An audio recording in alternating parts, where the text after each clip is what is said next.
मन की बात। माननीय प्रधानमंत्री श्री नरेंद्र मोदी भारत की जनता से साझा करेंगे अपने मन की बात रविवार 30 अगस्त सुबह 11 बजे। आप भी माननीय प्रधानमंत्री के मन की बात का हिस्सा बन सकते हैं। इसके लिए आप अपने सुझाव 26 अगस्त तक टोल फ्री नंबर 1800-117800 पर रिकॉर्ड कर सकते हैं या माईगॉव के ओपन फोरम में पोस्ट कर सकते हैं। तो याद रखें। अरे बबलू, लॉकडाउन खुलते ही टहलने निकल पड़े। महामारी अभी फैली हुई है। सरपंच जी टहलने नहीं, कहाँ पे वापस जा रहे हैं? तुझे डर नहीं लगता वायरस पकड़ लेगा? पहले थोड़ा बहुत डर लगता था, फिर पता चला कि अगर मैंने पूरी सावधानी बरती तो ये बीमारी होने की संभावना कम है। सबसे महत्वपूर्ण है ये मास्क। काम पर मास्क हमेशा पहनूंगा, समय समय पर हाथ धोता रहूंगा और दूसरों से हर वक्त कम से कम 2 गज की दूरी बनाए रखूंगा। खुद को, दूसरों को और अपने परिवार वालों को भी सुरक्षित रखूंगा। अरे भाई, मेरी जिम्मेदारी बनती है तुझे चेतावनी देना, सो दे दिया। जब देश के मेडिकल और स्वच्छता कर्मचारी रोज कोरोना वायरस से लड़ने का काम कर रहे हैं तो हमारी भी तो जिम्मेदारी बनती है अपना काम करने की। बबलू, तुझे कुछ हो गया तो? हजारों लोग इस बीमारी को हराकर ठीक हो चुके हैं और अगर किसी कारण मुझे ये बीमारी हो भी जाए तो सरकार ने अस्पताल में हमारे इलाज के लिए पर्याप्त व्यवस्था कर रखी है। ये घबराने का वक्त नहीं, एक दूसरे का हौसला बढ़ाने का वक्त है। अरे ऐसे क्या देख रहा है? तू काम पे जाएगा, मैं नहीं जाऊंगा, नाक नहीं कट जाएगी मेरी। चलो। मास्क। हाँ, मास्क मास्क। अरे नाक तो ढक लो। हाँ। कोरोना वायरस से हमें लड़ाई जारी रखनी पड़ेगी, पर उससे डर कर नहीं, पूरी सावधानी के साथ डट कर चलिए। रुकी जिंदगी को आगे बढ़ाएं, देश को आत्मनिर्भर बनाएं। जय हिंद।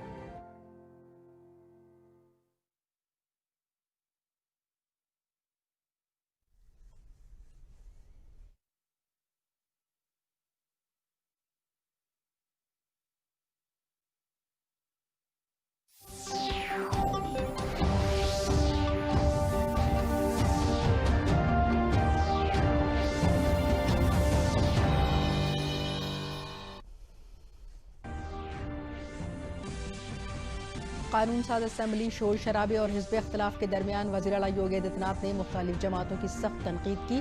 कहा फ़िरका वारियत और ज़ात पात की ज़हनियत की वजह से समाज को तकसीम करना चाहती हैं मुखालिफ जमातें। आलमी बीमारी कोविड-19 के दौरान रियासती सरकार के जरिए किए गए कामों को वज़ीर आला योगी आदित्यनाथ ने बताया दस्तयाबी। कहा महाजिर मजदूरों और तलबा को घर पहुंचाया, रियासत में हर गरीब को दस्तयाब कराया मुफ्त राशन। रियासती कानून साज असम्बली गैर मुय्यना मुद्दत के लिए मुलतवी।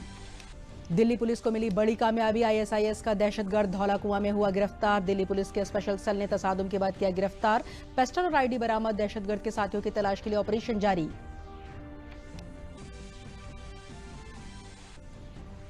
और मुल्क में पूरी अकीदत और जोश व खरोश के साथ आज मनाया जा रहा है गणेश चतुर्थी का त्यौहार। सदर जमहूरिया, नायब सदर जमहूरिया और वज़ीर आज़म ने गणेश चतुर्थी पर लोगों को दी मुबारकबाद।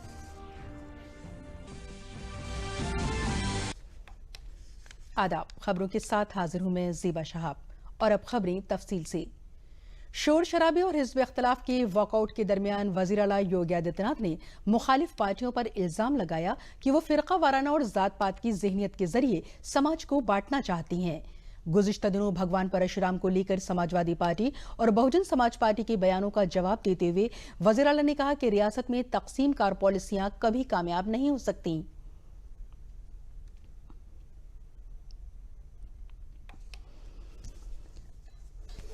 नए रूप में बने हुए उत्साह और उमंग के माहौल में किस प्रकार से जहर घोलने का कार्य कर रहे हैं। राम और परशुराम में तात्विक रूप से कोई भेद नहीं। और फिर हम सब के यहां लोक भाषा में संत तुलसीदास जी ने तो बहुत अच्छे ढंग से इसकी विवेचना की है, बहुत अच्छे ढंग से इसको प्रस्तुत कर दिया है। जब धनुष भंग के समय भगवान परशुराम पधारते हैं तो मर्यादा पुरुषोत्तम भगवान श्री राम के ही मुंह से उन्होंने कह दिया कि राम मात्र लघु नाम हमारा, परसों सहित बड़ नाम तुम्हारा।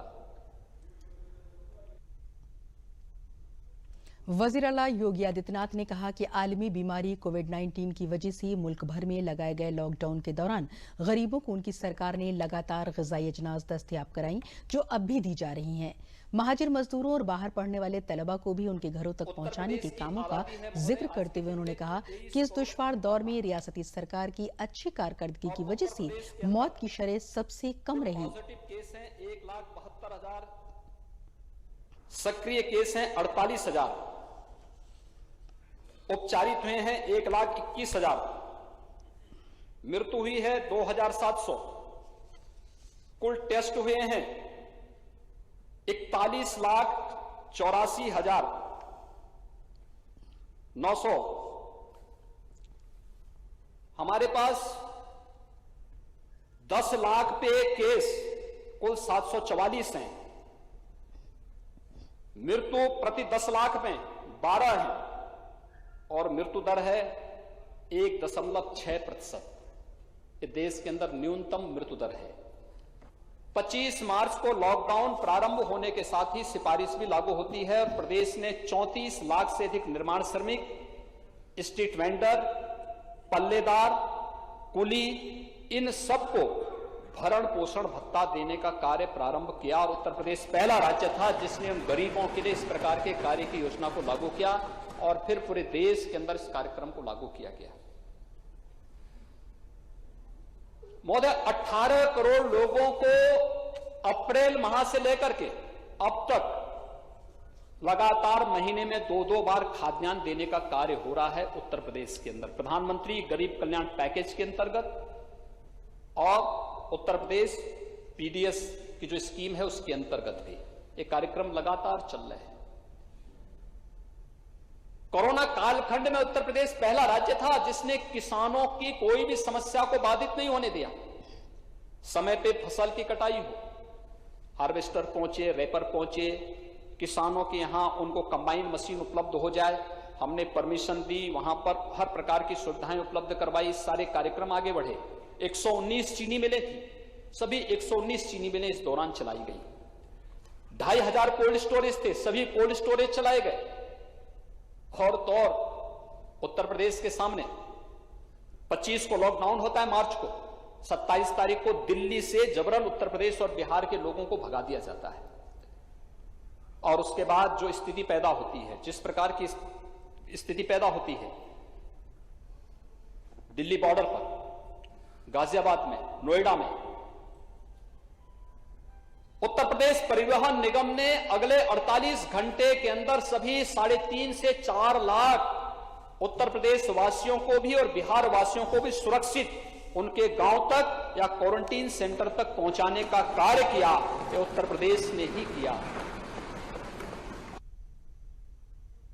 नज़्म व नसक को लेकर हिज़्ब इख्तिलाफ के मुख्तलिफ इल्जामात का जवाब देते हुए वज़ीर आला ने कहा कि रियासत में जराइम में जबरदस्त कमी आई है। उत्तर प्रदेश में महोदय अगर मैं 2016 गिरा है 16 की तुलना में अगर उत्तर प्रदेश के आंकड़ों को प्रस्तुत करूं तो महोदय डकैती के मामलों में 74.5% की कमी आई है, अनुमान कर सकते हैं। लूट के मामले में 65.29% की कमी आई है। हत्या के मामले में 26.43% की कमी आई है। बलवा के मामले में 22.17% की कमी आई है। गृह वेदन में 12.69% की कमी आई है। रोड होल्डअप में 100% की कमी आई है। फिरौती के लिए अपहरण 54.55% की कमी आई है। दहेज मृत्यु में 8.55% की कमी आई है। बलात्कार के मामले में 38.74% की कमी आई है। ये उत्तर प्रदेश के अंदर घटते हुए आंकड़े हैं और मैं अगर नेशनल क्राइम रिपोर्ट ब्यूरो जो भारत सरकार का है, क्राइम इन इंडिया, अगर इसके आंकड़े प्रस्तुत करूं तो डकैती के मामले में उत्तर प्रदेश 31वां स्थान है। यानी 30 राज्य ऐसे हैं देश के अंदर जहां पर डकैती में उत्तर प्रदेश से ज्यादा डकैतियां पड़ती हैं। उत्तर सबसे बड़ी आबादी का राज्य होने के बावजूद ये स्थिति है। लूट में 20वां स्थान है, हत्या में 26वां, नगबजनी में 32वां, बलात्कार में 24वां, सील भंग में 14वां, पास्को अधिनियम में 23वां, महिला संबंधी अपराध में 15वां। ये आंकड़े हैं उत्तर प्रदेश के अंदर। यानी 31वां स्थान का तात्पर्य 30 राज्य इससे ज्यादा अपराध इसमें पहले से हैं। ये भारत सरकार का नेशनल क्राइम रिकॉर्ड ब्यूरो की आंकड़े हैं। वज़ीर आला ने कानून साज असेंबली के अरकान से अपील की कि मौजूदा असेंबली की मुद्दत-ए-कार में ही रियासत के सभी मजरों तक बिजली कारी का काम पूरा करें। साथ ही जिन गांव में दही सेक्टर नहीं है वहां दही सेक्रेटरीट की तामीर की जाए। इन 1.5 साल का समय भी आपके पास नहीं जोड़ा जाए। जितने मजरे हैं विद्युतीकरण के लिए अपनी पूरी सूची बना करके सरकार को उपलब्ध करवाएं, विभाग को उपलब्ध करवाएं। 1 साल के अंदर प्रयास करें, एक अभियान चला करके सभी मजरों तक विद्युतीकरण का कार्य प्रारंभ कर पूरा करवा दे। सरकार पूरा पैसा इसके लिए उपलब्ध करवाएगी। इसके लिए पैसे की कोई कमी नहीं आड़े आने वाली है। सड़कों के लिए व्यापक कार्य योजना को लेकर के हम कार्य करने जा रहे हैं। रियासती कानून साज असेंबली के मानसून इजलास के आज तीसरे और आखिरी दिन हिज़्ब इख्तिलाफ ने ऐवान में जबरदस्त हंगामा किया। समाजवादी पार्टी, बहुजन समाज पार्टी और कांग्रेस के मेंबरान ने वेल में आकर रियासत के नज़्म-ओ-नस्क और कोरोना बीमारी पर ठीक काम न कर पाने का इल्जाम लगाया। हिज़्ब इख्तिलाफ के शोर शराबे के दौरान पार्लिमानी उमूर के वजीर सुरेश खन्ना ने 17 बिल ऐवान की मेज पर रखे, जिन्हें आवाज के वोट से पास कर दिया गया। आज सुबह जब कानून साज असेंबली की कार्रवाई शुरू हुई तो असेंबली स्पीकर हृदय नारायण दीक्षित ने ऐवान को मुत्तले किया कि 2 साबिक एमएलए विवेक सिंह और कुंवर बहादुर की वफात हो गई है, जिन्हें ऐवान ने 2 मिनट की खामोशी इख्तियार करके खिराज अकीदत पेश किया। समाजवादी पार्टी और दीगर मुखालिफ पार्टियों ने ज़ाब्ता 300 के तहत रियासत की नज़्म-ओ-नस्क की सूरत हाल पर बहस कराए जाने का मुतालबा किया। मुतालबा नामंजूर किए जाने पर वेल में आकर नारेबाजी की। इस दरमियान शोर शराबे के दरमियान ही गवर्नर के पैगाम को पढ़ा हुआ माना गया और मुख्तलिफ 17 बिलों पर ऐवान की मंजूरी ली गई।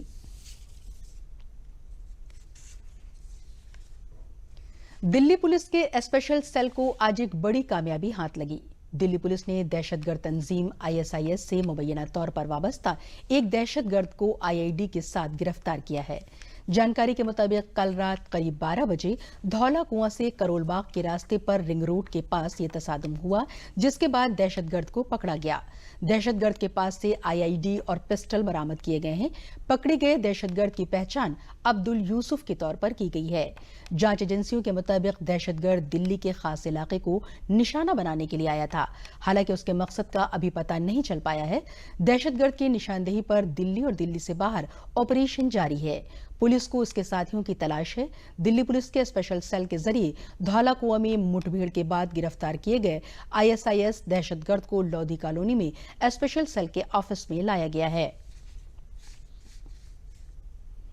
नई दिल्ली में एक दहशतगर्द की गिरफ्तारी के बाद रियासत के ADGL और प्रशांत कुमार ने आज बताया कि दिल्ली पुलिस ने ISI से वाबस्ता एक शख्स को गिरफ्तार किया है। दिल्ली के धौला कुआं में आर्मी स्कूल के करीब से इसे गिरफ्तार किया गया है। इसके पास से काबितराज सामान भी बरामद हुआ है। उन्होंने कहा कि उनके साथियों ने यूपी में सरगर्म होने से इनकार नहीं किया जा सकता। होटल, मॉल, भीड़ वाले मकामात, सभी मजहबी मकामात, रेलवे और बस स्टेशन पर चेकिंग की हिदायत दी गई है। ATS, STF और इंटेलिजेंस को सरगर्म रहने की हिदायत दी गई है। पूरे उत्तर प्रदेश को हाई अलर्ट पर रखा गया है। बैनुल अक़वामी और बैन रियासती सरहदों पर चौकसी बरतने की हिदायत दी गई है।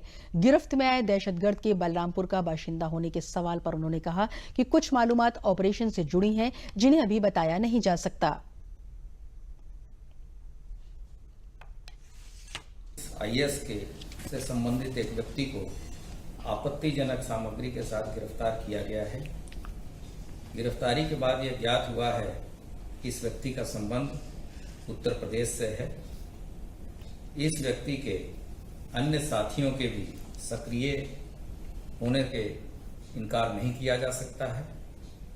उपरोक्त के क्रम में शासन के निर्देशों के आलोक में पुलिस महानिदेशक उत्तर प्रदेश के द्वारा समस्त जनपदीय पुलिस अधिकारियों को सार्वजनिक स्थलों, होटल, ढाबों, धार्मिक स्थलों, न्यायिक भवनों, बस, रेलवे स्टेशन तथा भीड़ भाड़ के इलाकों आदि की गहन छानबीन कर पूर्ण सतर्कता बरते जाने के निर्देश दिए गए हैं। साथ ही साथ स्थानीय अभिसूचना तंत्र को और अधिक सक्रिय करने तथा ATS तथा STF के सभी इकाइयों को भी सक्रिय करने के निर्देश दिए गए हैं ताकि कोई अप्रिय घटना घटित न हो सके। Vande Bharat semi high speed train की 44 सेटों की तामीर के लिए टेंडर को मनसूख कर दिया गया है। वजारत रेलवे का कहना है कि एक हफ्ते के अंदर नए टेंडर जारी किए जाएंगे। वजारत ने बताया नए टेंडर तरमीमी अवाम खरीद हुक्मनामे के मुताबिक जारी किए जाएंगे, जिसमें मेक इन इंडिया प्रोग्राम को तरजीह दी जाएगी। आज मुल्क भर में गणेश चतुर्थी का त्यौहार मनाया जा रहा है। इस साल मुंबई में कोरोना वबा की वजह से त्योहार के मौके पर गहमा गहमी का माहौल देखने को नहीं मिला है।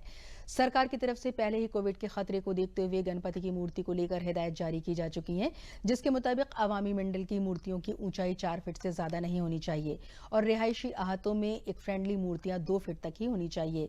विसर्जन में जहां ज्यादा से ज्यादा 5 लोगों को जाने की इजाजत दी गई है, वहीं इस बार मुंबई में लालबाग का राजा गणपति मंडल इस साल मूर्ति नस्ब नहीं करेगा। 10 दिनों तक चलने वाले गणपति त्योहार के मौके पर खून का अतिया देने के कैंपों समेत सेहती कैंपों का इनेकाद किया जाएगा। सदर जमहूरिया रामनाथ कोविंद ने मुल्क के बाशिंदों को गणेश चतुर्थी के मौके पर नेक ख्वाहिशात पेश की हैं। उन्होंने अपने मुबारकबाद के पैगाम में कहा कि गणपति बप्पा मौर्य गणेश चतुर्थी के मुबारक मौके पर मुल्क के सभी बाशिंदों को दिली नेक ख्वाहिशात। ये त्योहार भारत के लोगों के जोशो खरोश, उमंग और मसरत की अलामत है। मेरी तमन्ना है कि श्री गणेश जी की मेहरबानी से कोविड-19 की बीमारी खत्म हो और मुल्क के सभी बाशिंदे पुरमसरत और सेहतमंद जिंदगी गुजारें। इस मौके पर नायब सदर जमहूरिया एम वेंकैया नायडू ने भी लोगों को गणेश चतुर्थी पर नेक ख्वाहिशात पेश की हैं। गणेश चतुर्थी के मौके पर वजीर आजम नरेंद्र मोदी ने मुल्क के लोगों को नेक ख्वाहिशात पेश की हैं। वजीर आजम नरेंद्र मोदी ने अपने ट्वीट पैगाम में कहा है कि आप सभी को गणेश चतुर्थी की बहुत बहुत मुबारकबाद। भगवान श्री गणेश का आशीर्वाद हम सब पर हमेशा बरकरार रहे। मरकजी सरकार की अक़लियतों की बहबूद के वजीर मुख्तार अब्बास नकवी आज प्रयागराज दौरे के दौरान अपने आबाई गांव प्रतापपुर भदारी पहुंचे। वहां मौजूद लोगों से मुलाकात करते हुए उन्होंने लोगों से कोविड-19 के इन्फेक्शन से बचकर त्योहार मनाने की अपील की। इस दौरान उन्होंने कहा कि आज पूरे मुल्क में कोरोना वायरस की वबा है, ऐसे में मुहर्रम का त्योहार कोरोना प्रोटोकॉल को ध्यान में रखते हुए मनाया जाए। इंसानियत हज़रत इमाम हुसैन अलैहिस्सलाम की जो शहादत है वो इंसाफ के लिए है, इंसानियत के लिए और ईमान के लिए। और ये बात सही है कि जो कोरोना का एक कहर है और काल है, उसकी वजह से जो है वो सभी जो धार्मिक त्यौहार हैं और पर्व हैं और वो जो है वो नहीं हो रहा है वो, क्योंकि भीड़ भाड़ वाले कोई कार्यक्रम दिशा निर्देशों के अनुसार जो है वो बहुत ही सीमित तरीके से किए जा रहे हैं, क्योंकि ये सभी लोगों की जिम्मेदारी है कि लोगों की सेहत, लोगों की सलामती, लोगों की सुरक्षा, इसकी जिम्मेदारी सभी लोगों की बराबर बराबर। उन्होंने कहा कि मौजूदा सरकार सबकी सरकार है, वो सभी की तरक्की के लिए काम करती है। मुल्क में कोरोना बीमारी का असर सरकार की पॉलिसियों की वजह से दीगर ममालिक के मुकाबले में 85% कम है। उन्होंने बताया कि लॉकडाउन के दौरान लोगों की जरूरत को ध्यान में रखते हुए 9 महीने में 81 करोड़ लोगों को मुफ्त राशन दिया गया।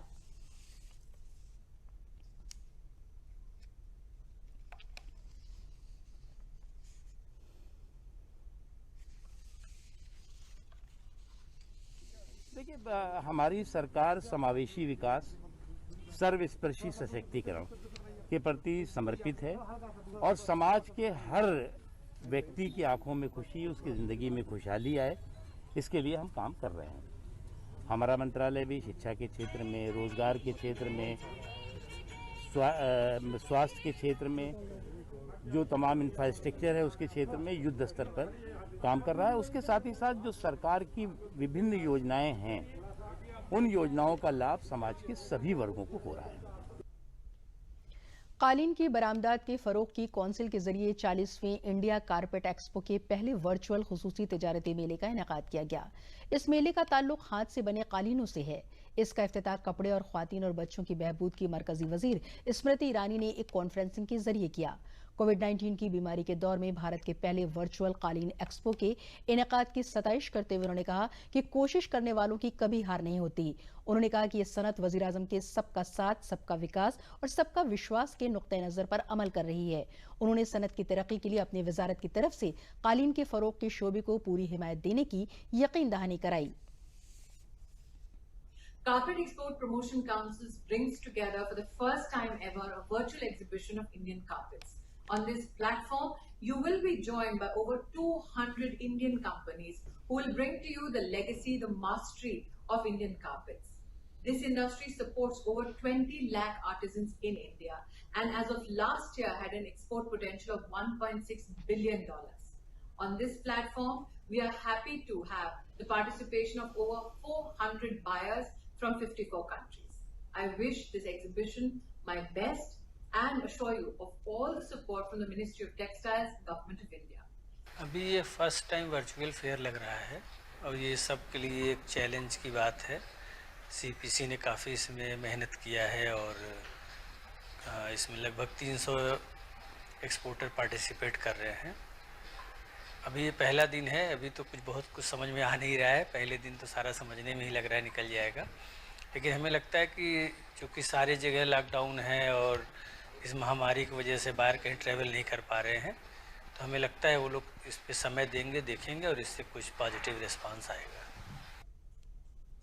जिला सुल्तानपुर में खाद की कालाबाजारी के सिलसिले में जिला मजिस्ट्रेट सी इंदुमती की हिदायत पर हुई छापामारी की कार्रवाई में 3 दुकानदारों का लाइसेंस मंसूख कर दिया गया। जिला ज़राई अफसर ने 8 दुकानदारों को नोटिस भी जारी किया है। छापामारी के दौरान 3 दुकानें बंद पाई गईं, जिनके खिलाफ कार्रवाई करने के लिए जिला ज़राई अफसर ने अपनी मंजूरी जिला मजिस्ट्रेट को भेज दी है।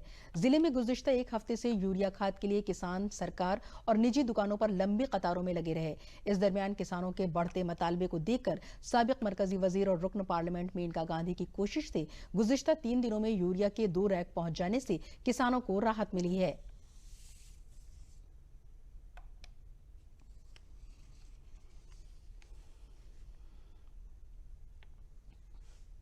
ये जो खाद की समस्या थी सर, वो जो है हम लोग जा करके माता जी सांसद के यहाँ हम लोग ने बताया और यूरिया पर्याप्त मात्रा में आ गई है और अब हम लोगों को मिल रही है। अब हम लोगों की समस्या जो है दूर हो गई है। हम लोग बहुत खुश हैं और मैं इन लोग सांसद महोदय को मैं आभार व्यक्त करता हूँ कि हम लोगों की समस्या को तुरंत जो है इन्होंने सॉल्व कर दिया। किसानों की जो लंबी कतार थी, बड़ी परेशानी थी, वो दूर हुई और हर क्रय केंद्रों पर, चाहे प्राइवेट हो चाहे सरकारी समितियों पे हो, अधिक मात्रा में यूरिया का वितरण हो रहा है, जिससे हम लोगों की समस्या का समाधान हुआ। और इस विषय को लेकर के हम अपने जिले की सांसद, साबिक पूर्व कैबिनेट मंत्री आदरणीय मेनका जी को बहुत बहुत धन्यवाद और आभार प्रकट करता हूं। महीनों से जो है खाद की बहुत बड़ी समस्या थी। इस बात को जो है माननीय सांसद महोदया से ये बात बताई गई है, उनको सूचना दिया गया कि हम लोग सुल्तानपुर के जितने भी किसान हैं खाद के लिए बहुत ही परेशान हैं।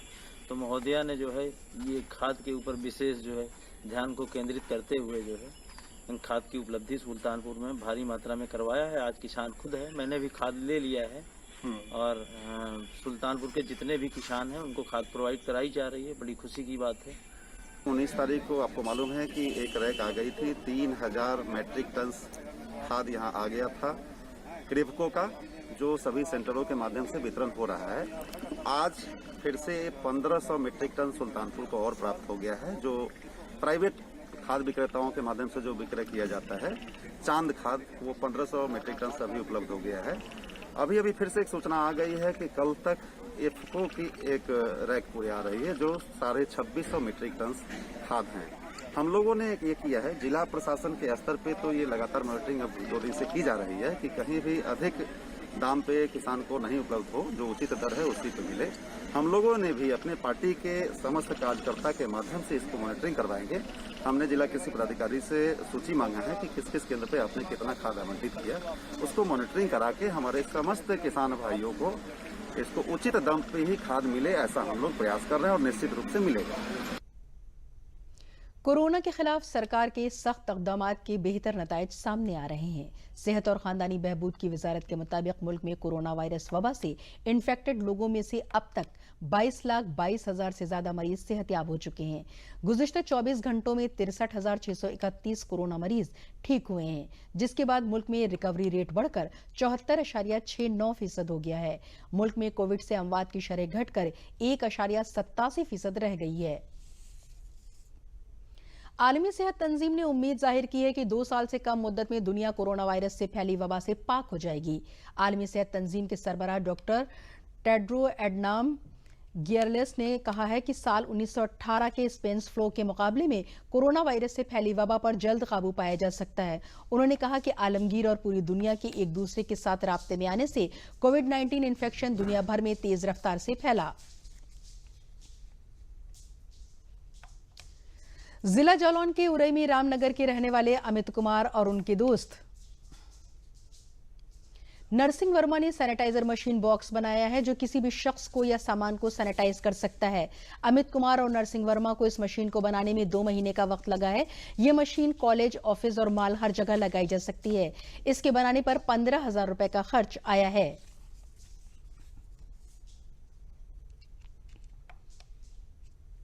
अमित नागर है। मैंने एक सैनिटाइजर बॉक्स बनाया है जो व्यक्ति को सर से लगा के पांव तक सैनिटाइज करता है। मैं सर चाहता हूं माननीय योगी जी से, माननीय मोदी जी से कि मेरी इस मशीन का डेमो देखें और जिस प्रकार से ये संख्या बढ़ रही है कोविड-19 की, उसकी रोकथाम में मेरी मशीन बहुत ही मददगार साबित होगी। आजमगढ़ जिले में घाघरा नदी में 34,09,000 क्यूसेक पानी छोड़े जाने की वजह से सैलाब की सूरत हाल खतरनाक हो गई है। सैलाब की शिद्दत से 62 गांव से राब्ता सड़क कट गई है। तकरीबन 6,920 हेक्टेयर आरजी मुतासिर हुई है। बाढ़ में नाव पलटने से एक मासूम की मौत भी हो गई है। जिला मजिस्ट्रेट राजेश कुमार ने बताया कि इस सैलाब से कुल 183 गांव मुतासिर हुए हैं, जहां राहत और बचाव का काम किया जा रहा है। जिला मजिस्ट्रेट ने बताया कि अब तक 12 गांव के बाशिंदों को सैलाब से हिफाजती मकामात पर पहुंचाया गया है। उन्होंने बताया कि सैलाब से मुतासिर लोगों की देखभाल के लिए 10 करीब हमारे लगाया गया है। कुल 62 गांव हैं जिनका संपर्क मार्ग टूटा हुआ है, मरून हो गए हैं, और ऐसे 58 गांव हैं जिनमें कृषि प्रभावित हुई है, और बाकी 62 गांव और हैं जिनमें जलभराव से आबादी और कृषि दोनों किसी न किसी तरह से प्रभावित है। तो उन सबको टोटल देखा जाए तो प्रभावित जनसंख्या हमारी 63,686 है। राहत कार्य हमारा प्रॉपरली वहाँ पे चल रहा है, जिसके तहत ऑलरेडी हम 12,635 राहत पैकेट डिस्ट्रीब्यूट जनपद में किए जा चुके हैं, और साथ में त्रिपाल 2,480 मीटर हम दिए जा चुकी है। लंच पैकेट्स शुरुआत में जो एकदम से विस्थापित होते हैं उनको लंच पैकेट की व्यवस्था की गई थी, 5,766 हम दे चुके हैं। इसके अलावा पशु हमारे जो विस्थापित हुए हैं, 776 पशु विस्थापित हुए हैं जो कि बंधे पे या कहीं और जगह पे हैं, उनको चारे और भूसे की उपलब्धता सुनिश्चित कराई जा रही है। शाहजहांपुर के मिर्जापुर इलाके में बहने वाली गंगा और रामगंगा में पानी के बढ़ने से कुर्ब जवार के गांव ज़ेर-ए-आब हो गए हैं। रामगंगा के सैलाब से बचने के लिए इंतजामिया ने कलान, जलालाबाद और तिलहर की चौकियों को अलर्ट करने के साथ ही मिर्जापुर इलाके के सबसे ज्यादा मुतासर गांव उत्तर पिलई मजरे में करीब 110 कुनबों को महफूज मकामात पर पहुंचाया है। वहीं राहती सामान तकसीम करके नाव का भी इंतजाम कर दिया गया है। वहीं रामगंगा के किनारे बसे आजाद नगर के बाशिंदों ने सरकार से दूसरी जगह गांव शिफ्ट करने की गुजारिश के साथ ही गांव तक पक्का रास्ता बनवाने का मुतालबा भी किया है। जल स्तर में बढ़ोतरी होने के कारण पैलानी उत्तरी एक रेवन्यू विलेज हमारा, उसका एक मजरा है। उस मजरे में लगभग 100 परिवार, 110 के आसपास परिवार प्रभावित हैं, जो गांव में मूल गांव में न रहकर मजरे की शक्ल में खेतों में रहते थे। और खतरे की कोई बात नहीं, उन सबको सुरक्षित जगहों पर रखा गया है और उनको राशन इत्यादि की जो आवश्यकीय चीज़ें होती, मिट्टी तेल और राशन, उसका वितरण कर दिया गया है। एक उनको नाव भी उपलब्ध करा दी गई है ताकि अगर कहीं आना जाना चाहें तो उसका उपयोग वो कर सकें। लखनऊ के देही इलाकों में वज़ीर-ए-आज़म गरीब बहबूद ग़िज़ाई अजनास स्कीम के तहत देही बाशिंदों को मुफ्त राशन मिलने से उनमें खुशी की लहर है। महमूद नगर के कोटेदार संतोष कुमार ने बताया कि सैनिटाइजेशन और सोशल डिस्टेंसिंग पर अमल करते हुए वज़ीर-ए-आज़म गरीब बहबूद स्कीम के तहत अप्रैल माह से मुसलसल राशन तकसीम किया जा रहा है, जिसमें मौजूदा अगस्त माह में भी फी यूनिट 5 किलो राशन और 1 किलो चना 706 देही बाशिंदों और महाजिर मजदूरों में मुफ्त तकसीम किया गया। दिल्ली से अभी आया हूँ, यहाँ खेती पाती करता हूँ, दिल्ली में मजदूरी करता हूँ, और कोरोना की वजह से मेरा कोई कामकाज नहीं चल रहा है। अब मोदी जी की तरफ से मुझे फ्री राशन मिलता है, जिससे मेरा बच्चों का पालन पोषण होता है। मोदी जी को बहुत बहुत धन्यवाद। मेरा नाम है सुनीता देवी, मैं महमूद नगर के रहने वाली हूँ। कोरोना की वजह से दाढ़ी बार का काम मेरा सब बंद पड़ा है। मेरा पति दाढ़ी बार का काम करता था, इसलिए वो सब बंद है। और ये मुझे सिलेंडर भी फ्री मिला था, मोदी के वजह से राशन हमें फ्री मिल रहा है। मोदी का बहुत बहुत धन्यवाद। पति ने डिलिया बनाते हैं और कोरोना की वजह से बहुत परेशान हैं। फ्री राशन मोदी ने बंटवाते हैं। मोदी की धन्यवाद। इस समय जो प्रधानमंत्री जी जन कल्याण अन्न योजना चला रहे हैं, जिसके माध्यम से हमारे गांव में 706 कार्ड है, जिसमें पात्र गृहस्थी 608 कार्ड है, यंत्रोदय के 98 कार्ड हैं। 5 किलो प्रति यूनिट का वितरण निःशुल्क चल रहा है, जिसमें 2 किलो चावल 3 किलो गेहूं दिया जा रहा है। प्रत्येक कार्ड पे 1 किलो चना भी दिया जा रहा है। हमको इस समय मासिक आवंटन अगस्त का जो प्रधानमंत्री योजना जी का है, जो 72 कुंटल 66 किलो गेहूं मिला हुआ है, 48 कुंटल 44 किलो चावल मिला हुआ है, और जो चना है वो 6 कुंटल 62 किलो मिला है। जो अपनी ग्राम सभा में हम सारे कार्ड धारकों को अपने निःशुल्क वितरण कर रहे हैं। और आखिर में अहम खबरें एक बार फिर।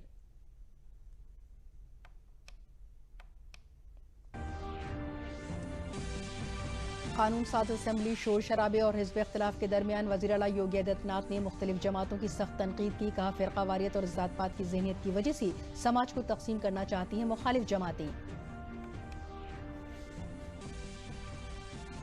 आलमी बीमारी कोविड-19 के दौरान रियासती सरकार के जरिए किए गए कामों को वज़ीर आला योगी आदित्यनाथ ने बताया दस्तयाबी। कहा, महाजिर मजदूर और तलबा को घर पहुंचाया, रियासत में हर गरीब को दस्तयाब कराया मुफ्त राशन। रियासती कानून साज असेंबली गैर मुअय्यना मुद्दत के लिए मुलतवी। दिल्ली पुलिस को मिली बड़ी कामयाबी, ISIS का दहशतगर्द धौला कुआं में हुआ गिरफ्तार। दिल्ली पुलिस के स्पेशल सेल ने तसादुम के बाद किया गिरफ्तार। पेस्टल और IED बरामद, दहशतगर्द के साथियों की तलाश के लिए ऑपरेशन जारी। और मुल्क में पूरी अकीदत और जोश व खरोश के साथ आज मनाया जा रहा है गणेश चतुर्थी का त्यौहार। सदर जमहूरिया, नायब सदर जमहूरिया और वज़ीर आज़म ने गणेश चतुर्थी पर लोगों को दी मुबारकबाद। और इसी के साथ खबरें खत्म हुई। इजाजत दीजिए, आदाब।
सातवीं कड़ी में आपने देखा कि जमींदार लोग आपस में किस तरह से बटे हुए हैं, पर कंपनी सरकार की चापलूसी से बाज नहीं आते। इधर भवानी ठाकुर ने जमींदारों के विरुद्ध अभियान छिड़ा हुआ है। प्रफुल्ल मुखी की शिक्षा जारी है। भवानी ठाकुर उसे न केवल शस्त्र विद्या सिखाता है, बल्कि आध्यात्मिक एवं व्यवहारिक बातों पर भी बल देता है। पर प्रफुल्ल मुखी को समझ में नहीं आता कि भवानी ठाकुर डाके क्यों डालता है। जब भवानी ठाकुर अंग्रेजों और जमींदारों के जुल्म की कहानी सुनाता है तो प्रफुल्ल मुखी उसकी बातों से प्रभावित होती है और अपनी शिक्षा